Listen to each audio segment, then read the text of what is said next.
एक ऐसी अद्भुत कहानी है जो मैं आज आपको ध्यानपूर्वक सुनाऊंगा और इसे सुनने के बाद आप ज्यादा सोचना डरना और चिंता सब छोड़ देंगे और आपका मन खुशियों से और प्रसन्नता से भर जाएगा। तो चलिए आज की कहानी की शुरुआत करते हैं दोस्तों। एक समय की बात है, किसी नगरी में एक युवक रहा करता था। वह युवक अत्यंत दुखी था।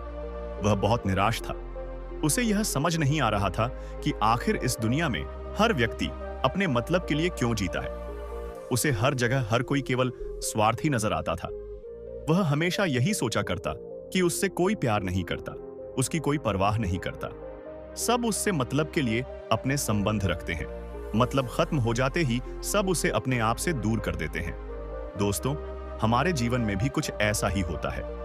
हम भी हमेशा किसी न किसी का साथ ढूंढते ही रहते हैं और जब हमें किसी का साथ नहीं मिल पाता तो हम अपने आप को अकेला महसूस करते हैं, कमजोर महसूस करते हैं।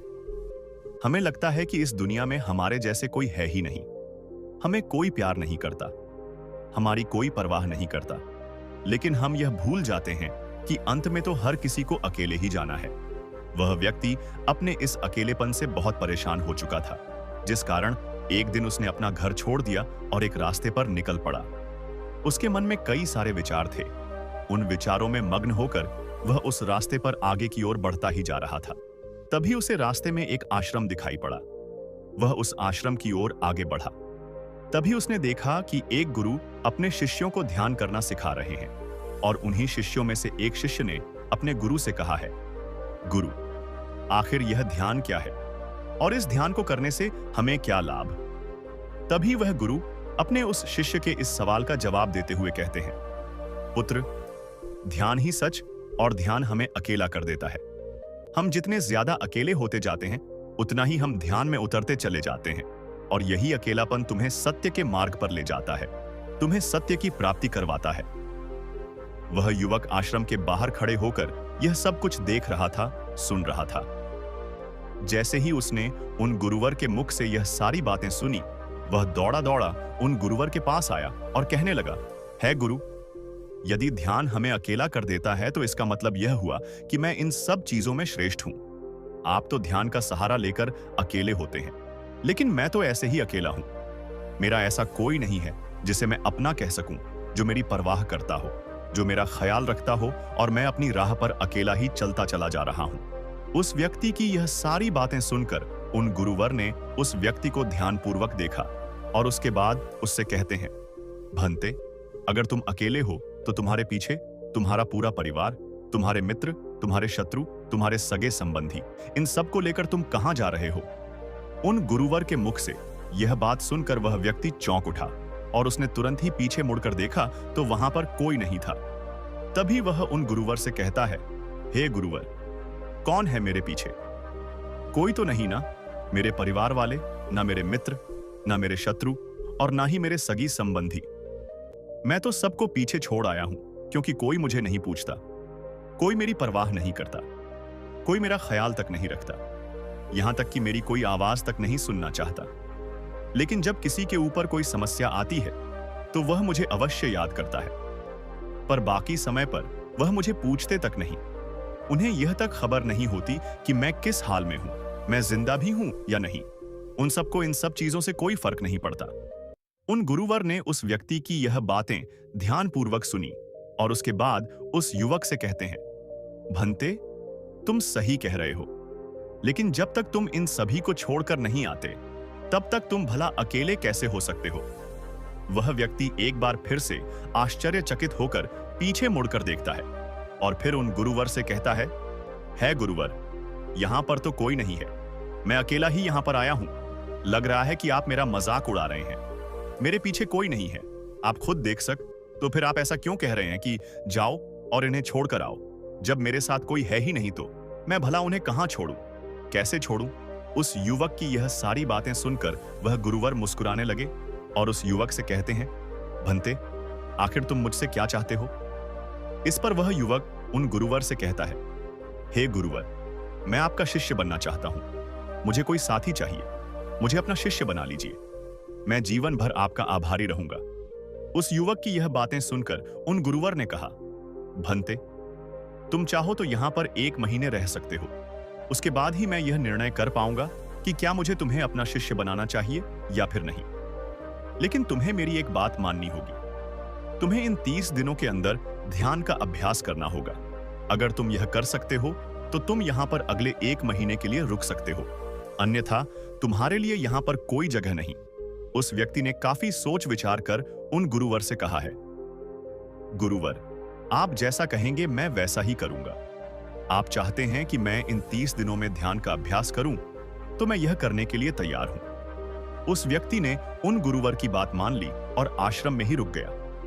अगले दिन सुबह सुबह वह गुरुवर उस व्यक्ति के पास आए और उस व्यक्ति से कहने लगे, भंते, तुम किससे बात कर रहे हो?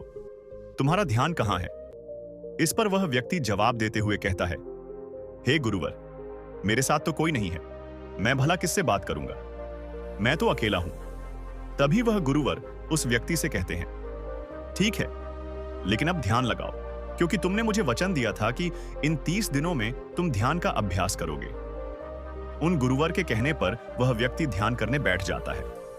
लेकिन पहले दिन उसे ध्यान करने में बहुत तकलीफें आती हैं।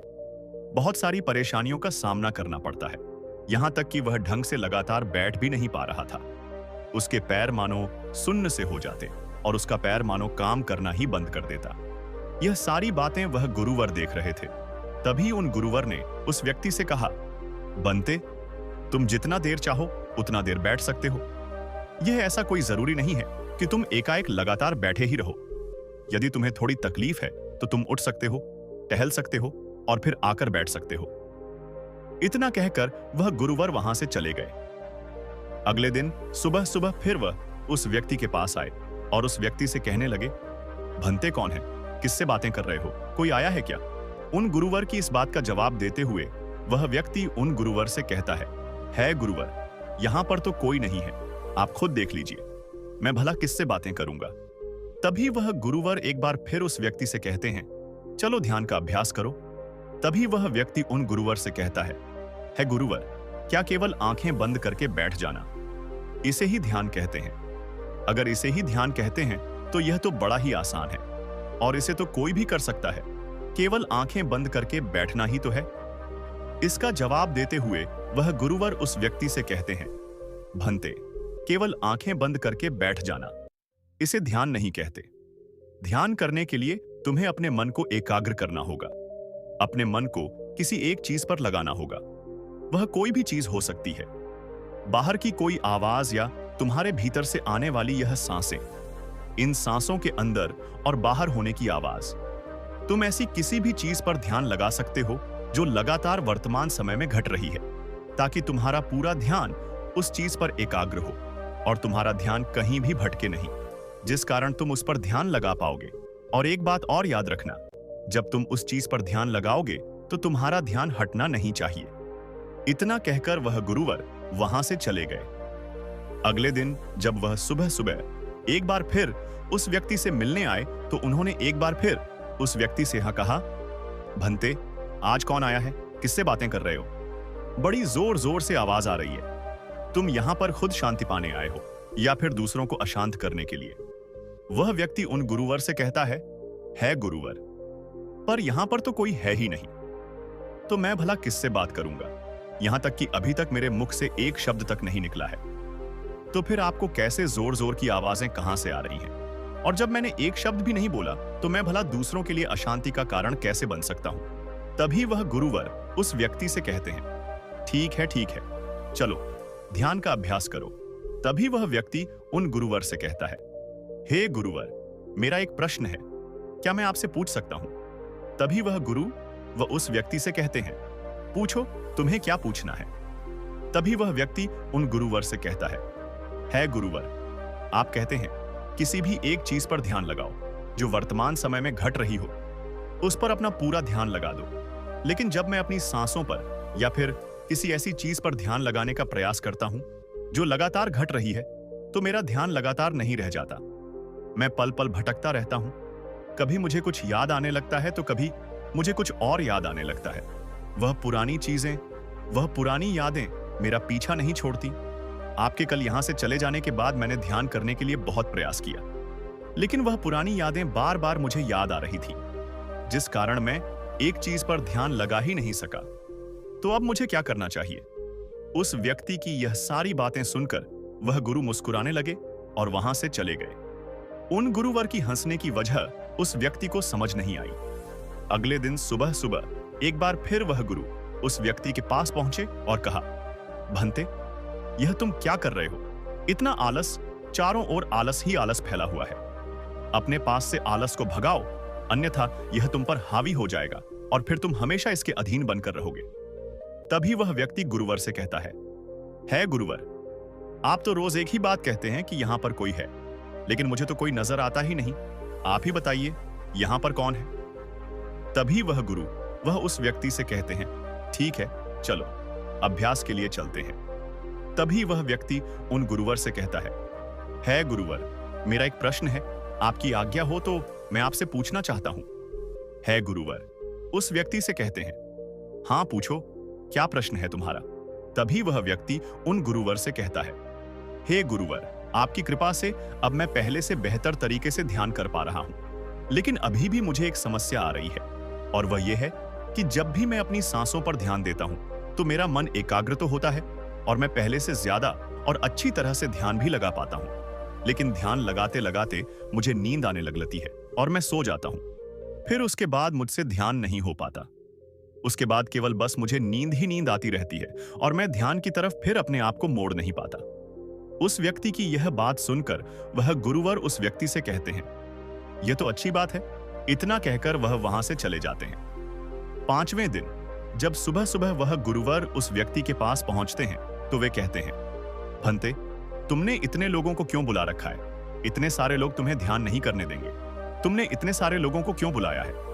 इन्हें यहां से जल्दी भेजो, मुझे यह बिल्कुल नहीं पसंद। तुम तो यहां पर अकेले आए थे, जैसा कि तुमने कहा, तो फिर इतने सारे लोगों को तुमने आज क्यों बुला रखा है? इन्हें अभी के अभी वापस छोड़कर आओ। तभी वह व्यक्ति उन गुरुवर के बारे में मन ही मन यह सोचता है कि लगता है गुरुवर पागल हो चुके हैं। जब भी रोज आते हैं तो हमेशा एक ही बात कहते हैं कि यहां पर कोई है, लेकिन मुझे तो कोई नजर ही नहीं आता। बड़ी विनम्रता से उन गुरुवर से कहा है, गुरुवर, शायद आपकी आंखें जो देख पा रही हैं वह मैं नहीं देख पा रहा हूं। मुझे तो यहां पर कोई नजर नहीं आता, फिर आपको कैसे यहां पर लोग ही लोग नजर आ रहे हैं? फिर गुरुवर उस व्यक्ति से कहते हैं, अच्छा ठीक है, चलो अब ध्यान का अभ्यास करते हैं।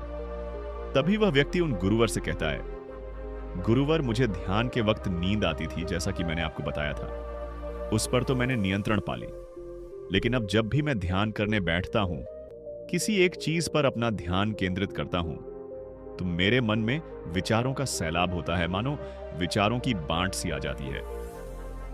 इतने विचार तो आंख खोलकर भी मैंने कभी नहीं देखे होंगे, जितने की आंखें बंद करने के बाद मुझे नजर आते हैं। और इन विचारों में कुछ ऐसे विचार भी मेरे मन में आते हैं जिनके बारे में आज तक मैंने सोचा तक नहीं है। मुझे उनके बारे में कुछ भी नहीं पता। यह सब क्यों हो रहा है? गुरुदेव, उन गुरुवर ने उस व्यक्ति की यह बात सुनकर उस व्यक्ति से कहा, अच्छा ऐसा हो रहा है। इतना कहकर वह गुरुवर वापस चले गए। अगले दिन सुबह सुबह वह गुरुवर एक डंडा लेकर उस युवक के पास पहुंचे और एक डंडा जड़ते हुए उस युवक से कहते हैं, मैंने तुम्हें पहले ही कहा है, इतने सारे लोग मुझे पसंद नहीं, तुम्हें इन्हें छोड़कर आना होगा। आखिर तुम रोज रोज इन्हें क्यों ले आते हो? इतनी भीड़ इकट्ठा करके तुम्हें क्या लाभ? आज के बाद यह यहां पर नहीं आने चाहिए। इस बात का ख्याल रखना, यदि आज के बाद यहां पर कोई भी नजर आया और तुम्हारी बकबक मुझे सुनाई पड़ी तो मैं तुरंत ही तुम्हें इस आश्रम से निकाल दूंगा। तभी वह व्यक्ति बड़ी विनम्रता से उन गुरुवर से कहता है गुरुर, मुझे तो यह समझ नहीं आता कि मुझे कोई नजर ही नहीं आता, लेकिन आप रोज एक ही बात कहते हैं कि यहां पर मैंने भीड़ इकट्ठी कर रखी है।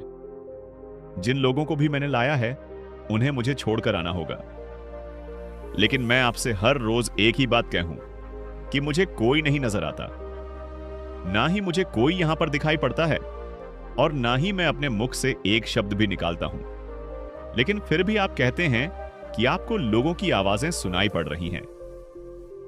तभी वह गुरुवर है उस व्यक्ति की इस बात का जवाब देते हुए कहते हैं, क्या तुम्हारे मित्र, तुम्हारे परिवार वाले, तुम्हारे सगे संबंधी, तुम्हारे शत्रु, तुम्हारी इच्छाएं, तुम्हारी वासना ए? ये सब क्या तुमसे मिलने नहीं आते? वह व्यक्ति उन गुरुवर से कहता है, नहीं गुरुदेव, मुझसे कोई मिलने नहीं आता। मैं तो यहां पर अकेला ही आया था और अभी भी मैं अकेला ही हूं, मेरा कोई नहीं। तभी वह गुरु क्रोधित होकर उस झंडे से उस व्यक्ति पर एक और प्रहार करते हैं और कहते हैं, अभी बैठो, अभी ध्यान लगाओ, और यदि तुम्हारे ध्यान में कोई भी आता है तो मुझे बताओ। वह व्यक्ति उन गुरुवर की बात मान लेता है और तुरंत ही ध्यान करने बैठ जाता है।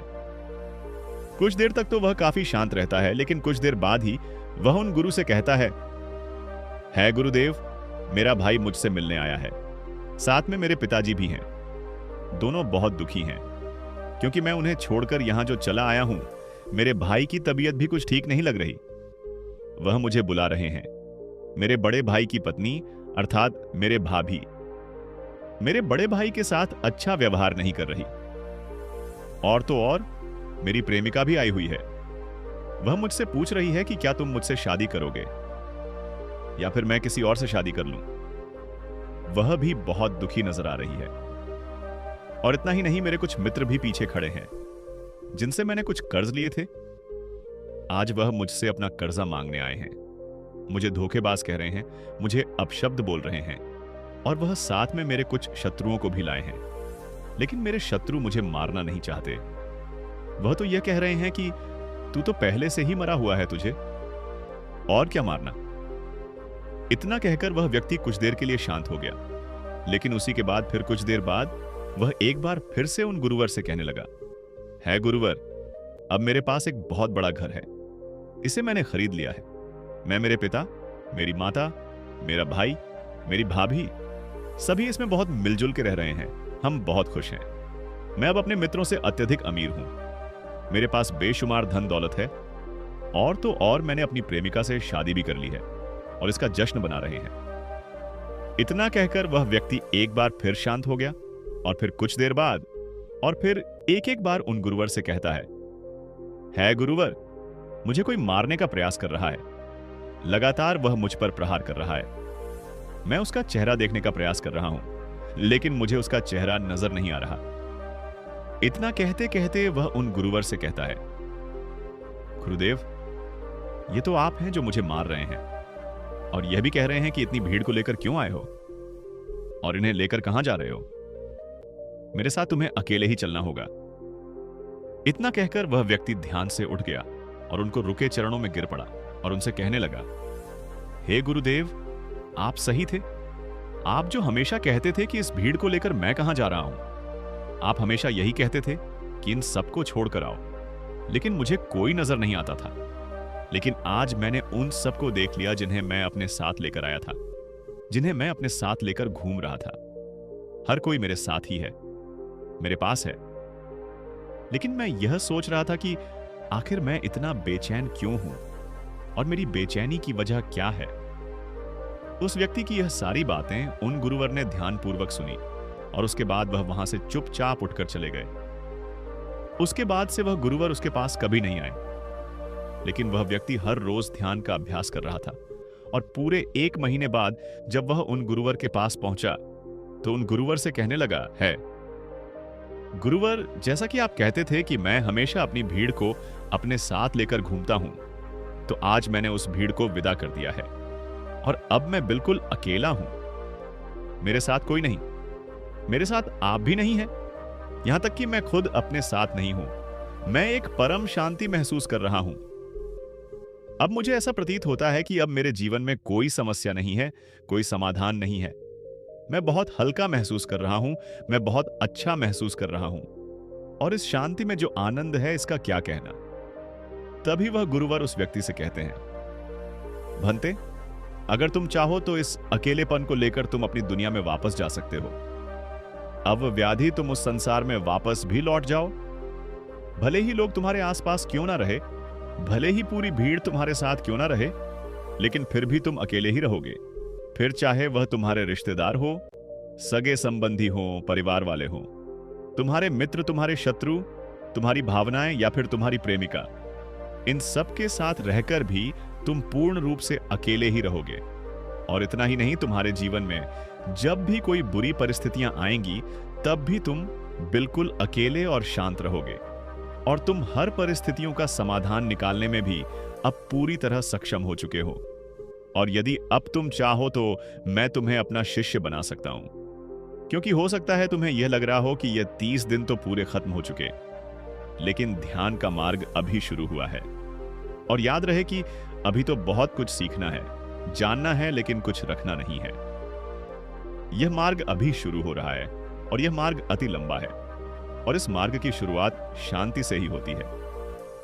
तभी वह व्यक्ति उन गुरुवर को प्रणाम करता है और उनसे कहता है, हे गुरुवर, मैं अपने घर वापस लौटना चाहता हूं, अपने उस संसार में वापस जाना चाहता हूं, ताकि मैं अपनी जिम्मेदारियों को निभा सकूं और साथ ही साथ इस मार्ग पर भी आगे बढ़ सकूं, यदि आपकी आज्ञा हो। इतना कहकर वह व्यक्ति शांत हो गया। तभी वह गुरु मुस्कुराने लगे और उस व्यक्ति से कहते हैं, भंते, मन शांत हो तो सब हो सकता है। तुम संसार में रहकर भी अकेले रह सकते हो, लेकिन एक बात याद रखना कि हमें सीखना बहुत कुछ है, जानना बहुत कुछ है, लेकिन रखना कुछ भी नहीं। अब तुम जा सकते हो, तुम्हारा कल्याण हो। तो दर्शकों, चलिए अब ज्यादा सोचने के ऊपर अगली कहानी की शुरुआत करते हैं। संपूर्ण मानव जात एक दौड़ में लगी हुई है, एक ऐसी दौड़ जो कभी पूरी नहीं होती, जो उसके जन्म के साथ शुरू होती है और मरने तक उसका पीछा नहीं छोड़ती। लेकिन क्या कभी आपने ध्यान दिया है कि यह दौड़ किस चीज की है? जरा ठहरकर खुद से पूछिए कि आप किसके पीछे दौड़ रहे हैं, और वास्तव में क्या यह दौड़ कभी पूरी हो सकती है? जिन भौतिक सुख सुविधाओं को इकट्ठे करने में इंसान लगा रहता है, क्या वास्तव में वह भौतिक सुख सुविधाएं उसे शांति या फिर आनंद प्रदान कर सकती है? सिकंदर ने मरने से पहले अपने सभी मंत्रियों को कहा था कि जब मेरी अर्थी उठाई जाए तो मेरा शरीर ढका हुआ नहीं होना चाहिए, मेरी हथेलियां खुली होनी चाहिए, ताकि सारी दुनिया यह देख सके कि जो सिकंदर पूरी दुनिया को जीत सकता था, वह भी अपने साथ कुछ नहीं ले जा सका। उसके हाथ खाली के खाली रह गए। लेकिन जीवन की बागडोर ऐसी होती है कि उसे कभी ठहरने का वक्त ही नहीं मिलता। कभी वह सोच विचार ही नहीं करता कि जीवन का सबसे बड़ा सुख क्या है, और इसके विपरीत जीवन का सबसे बड़ा दुख क्या है। सुख सुविधाएं तो बहुत लोग इकट्ठा कर लेते हैं, लेकिन सही मायने में उसका भोग कितने लोग कर पाते हैं? वही भौतिक वस्तुएं जो उसने अपने आनंद, अपनी शांति के लिए संग्रहित की थी, वही सुख सुविधाएं उसके दुख का कारण बन जाती हैं। जब पैसा नहीं कमाया था तो पैसा ना होने का दुख था, और जब पैसा कमा लिया तो वही पैसा उसके बच्चों के लिए या उसके लिए झगड़े का कारण बन जाता है। तो फिर कैसे सुख सुविधाएं, किन चीजों के पीछे आप भाग रहे हो? आज की जो कहानी मैं आप लोगों को सुनाने वाला हूं, उसमें आपको जीवन का सबसे बड़ा दुख और सबसे बड़ा सुख पता चलेगा। इससे पहले कि आप इस कहानी में खो जाएं, इस चैनल को सब्सक्राइब जरूर कर लें। तो चलिए कहानी शुरू करते हैं। अपनी गरीबी के दिन याद करके सेठ नानंद की आंखों में आंसू आ गए। आज उसने जीवन में सब कुछ हासिल कर लिया था। सारी सुख सुविधाएं उसके पास थीं। घर में नौकर चाकर थे, हजारों लोग उसके नीचे काम करते थे, जो उसकी एक आवाज पर उसके पास खड़े होते थे। लेकिन फिर भी आज सब कुछ हासिल कर लेने के बाद भी वह दुनिया में अपने आप को सबसे गरीब आदमी समझ रहा था। आखिरकार अपनी गरीबी के दिन याद करके उसकी आंखों में आंसू आ गए। उसके पास कुछ नहीं था, लेकिन तब भी वह प्रसन्न रहता था। लेकिन आज सब कुछ होने के बाद भी वह प्रसन्न नहीं था। और दुनिया में वही आदमी सबसे गरीब होता है जो सब कुछ होते हुए भी अकेला महसूस करता है। उसे एहसास होने लगा था कि धन संपदा या भौतिक सुख सुविधाएं उसके मन की पूर्ति नहीं कर सकती। लेकिन अब तो बहुत देर हो चुकी थी। उसका पूरा जीवन बीत चुका था। अब पूरे जीवन की कमाई उसे व्यर्थ लगने लगी। उसे लगने लगा कि उसने जो कुछ कमाया वह सब यूं ही था, व्यर्थ था। यह एहसास उसे जीवन में पहले कभी नहीं हुआ था। काश उसे यह एहसास पहले हो गया होता तो वह ठहर जाता, रुक जाता, रुककर चिंतन करता कि जो चीज वह इकट्ठी कर रहा है, क्या वास्तव में वह इकट्ठी करने लायक है। अगर उसे यह बात पहले पता चल गई होती तो वह अपने जीवन में सार्थकता खोजने की कोशिश करता। वह उस रहस्य के बारे में खोज करता जो उसके मन की पूर्ति करता, जो उसका अकेलापन दूर करता, जो उसके जीवन को संपूर्ण बना देता। उसने अपने दोनों बेटों को अपने पास बुलाया और उन्हें जीवन की सीख समझाने की कोशिश करने लगा। सेठ ने अपने बेटों से कहा कि बेटा, मेरे को तो जीवन में कोई बताने वाला नहीं था, सही रास्ता दिखाने वाला कोई था ही नहीं। इसलिए मैं उस रास्ते पर चलता रहा जिसका कोई अंत नहीं था, और आखिर में पहुंचकर मुझे महसूस हुआ कि जितना रास्ता मैं तय करके आया हूं, उतना ही रास्ता बाकी और है। शायद मैं गलत रास्ते पर निकल पड़ा था, और अब इतना समय नहीं बचा कि मैं नए रास्ते पर फिर से नया सफर शुरू करूं।